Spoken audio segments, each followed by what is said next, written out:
Assalamualaikum warahmatullahi wabarakatuh. Bismillah walhamdulillah wassalatu wassalam ala rasulillah wa ala alihi wa sahbihi wa wala. Ikhwah sekalian, rahimani wa rahimakumullah. Ibadah yang disyariatkan oleh Allah Subhanahu wa taala itu mudah. Ya, makanya ulama memberikan kaidah ibadah sesuai dengan sunnah itu pasti mudah. Sementara ibadah ya yang dicampuri dengan bid'ah itu pasti bikin susah. Nah, kita perlu ya, belajar dari para ulama, terutama khusus dalam masalah ibadah ini. Imam Bukhari rahimahullah di dalam kitab sahihnya itu menganjurkan kita untuk belajar dulu sebelum mengucapkan dan mengamalkan. Satu bab judulnya Al-Ilmu Qoblal Qawli wal Amali. Ya. Dan ini ikhwah sekalian rahimakumullah, perlu kita kembali ya kepada bimbingan ulama rahimahumullah ajmain. Kalau kita sudah belajar tentang rukun ibadah, maka ada juga yang disebutkan atau diajarkan oleh Syekh Muhammad bin Shalih Al-Utsaimin rahimahullah, yaitu ada namanya syarat dalam ibadah. Ada dua syarat. Ya. Yaitu syarat yang pertama ya, namanya ikhlas. Ya. Syarat yang kedua namanya mutaba'ah.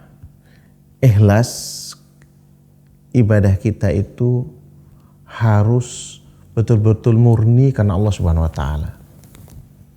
Ya. Ikhlas ya, yang dimaksud dengan ikhlas ini banyak orang keliru memahaminya. Ya, orang beranggapan ikhlas itu tanpa pamrih. Padahal Allah Subhanahu wa taala memberikan penjelasan sederhana sekali tentang ikhlas ini. Ikhlas itu definisinya seperti yang Allah sebutkan dalam surah Al-Ikhlas. Ada 4 ayat. Yaitu qul huwallahu ahad, Allahus samad. Katakanlah Muhammad, ajarkan kepada umatmu bahwasanya Allah itu Maha Esa, hanya satu-satunya Tuhan yang berhak untuk kita sembahi. Kemudian Allahus Samad, ya, yaitu hanya Allah tempat bergantung, ya. Ini makna daripada ya, kalimat ilallah dalam kalimat la ilaha illallah, itu hanya kepada Allah Subhanahu wa taala. Kemudian 2 ayat berikutnya kata Allah Subhanahu wa taala, lam yalid wa lam yulad. Ya, ayat yang ketiga. Ya, ayat yang keempat, wa lam yakul lahu kufuwan ahad. Ikhwah sekalian, apa maknanya ini? Allah ingin mengenalkan dirinya bahwa sangkaan sebagian besar manusia bahwasanya yang namanya Tuhan itu beranak pinak, Allah bantah. Lam yalid, Allah tidak dilahirkan, ya, tidak melahirkan. Walam yulad, dan tidak dilahirkan. Jadi ini Allah bantah bagi siapa ya, yang berkeyakinan bahwasanya yang namanya Tuhan itu melahirkan dan dilahirkan, dibantah oleh Allah Subhanahu wa taala. Nah, oleh sebab itu kita yang sudah beriman kepada Allah Subhanahu wa taala enggak boleh sekali-sekali membenarkan keyakinan mereka ini.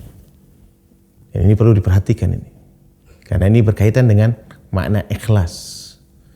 Kemudian berikutnya Allah katakan apa? Walam yakul lahu kufuwan ahad. Tidak ada Tuhan yang setara dengan Dia.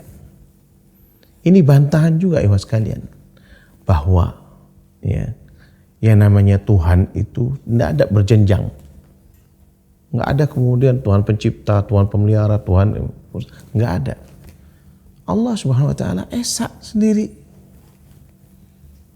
Dan ini memberikan penjelasan kepada kita semua yang namanya ya, beribadah ikhlas karena Allah Subhanahu wa taala itu ya, ialah bersih dari segala bentuk kesyirikan. Beribadah ke selain Allah, karena memang ikhlas itu lawannya adalah syirik. Kalau seandainya ya, kita beribadah masih saja dalam hati kita membenarkan ada agama yang benar, atau bisa jadi kita berkeyakinan bahwa selain Islam ini masih ada kebenaran. Nah, ini kita belum ikhlas beribadah kepada Allah Subhanahu wa taala. Ini mana ikhlas? Ini syarat yang pertama. Yaitu ada pada rukun Islam yang pertama, yaitu kalimat la ilaha illallah. Kemudian yang kedua, yaitu harus sesuai ibadah kita dengan apa yang diajarkan oleh Rasulullah SAW. Harus sesuai apanya, ikhwas sekalian? Ada 3 sedikit yang disebutkan oleh ulama. Yaitu ibadah kita harus sesuai dengan ajaran Rasulullah SAW, waktunya, caranya, dan bacaannya. Nah, ini seluruhnya sudah diajarkan oleh Rasulullah SAW. Makanya Rasulullah SAW selalu mengingatkan kepada kita, ingat dalam hadis yang diriwayatkan oleh Imam Muslim dari Aisyah radhiyallahu anha,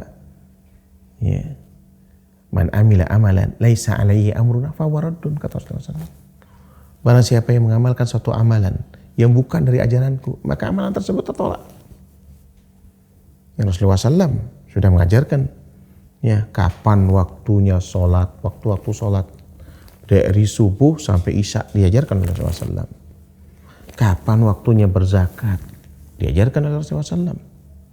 Ada zakat fitrah, ada zakat mal.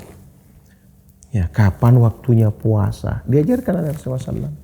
Kapan waktunya haji sudah diajarkan oleh Rasulullah SAW seluruhnya.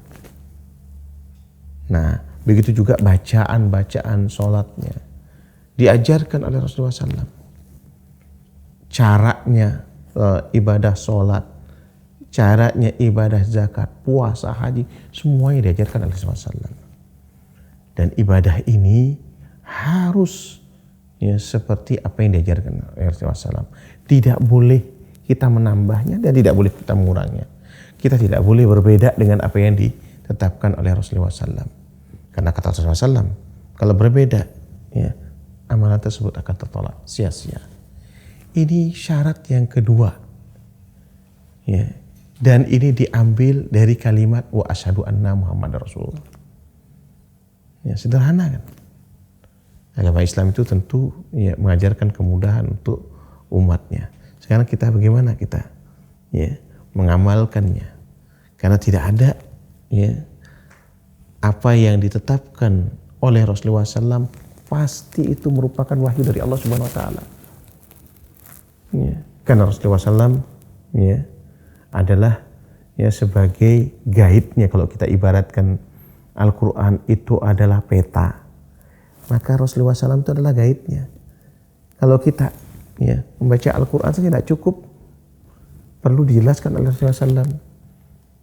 Dan sekarang Rasulullah SAW tidak ada di hadapan kita, tapi melalui apa? Melalui hadis-hadisnya. Ini mas kalian, rahimahullah, sempurnanya Islam ini. Sehingga apa? Mudah kita melakukan ibadah. Sekali lagi, ibadah sesuai dengan sunnah itu pasti mudah dilakukan. Sementara ibadah bila mana dia ditambah atau dikurangi, namanya bid'ah, pasti bikin susah. Sehingga kita kadang-kadang malas melakukannya karena susah untuk melakukan. Ini mas kalian, ini syarat dalam ibadah ini perlu diingat, hanya ada 2, gampang sekali. Dan ini ketika kita penuhi syarat ini, kita yakin apa yang kita lakukan, kita harus meyakini bahwasanya ibadah kita itu diterima oleh Allah Subhanahu wa taala. Bila mana apa? Ibadah kita tidak keluar dari ajaran Rasulullah SAW. Oleh sebab itu, ibu sekalian, mari kita kembali kepada para ulama yang membimbing kita kepada sunnah. Insya Allah ibadah kita akan diterima oleh Allah Subhanahu wa taala. Demikian barangkali, kurang lebihnya minta maaf. Subhanakallahumma wa bihamdika asyhadu an la ilaha illa anta astaghfiruka wa atubu ilaik. Assalamualaikum warahmatullahi wabarakatuh.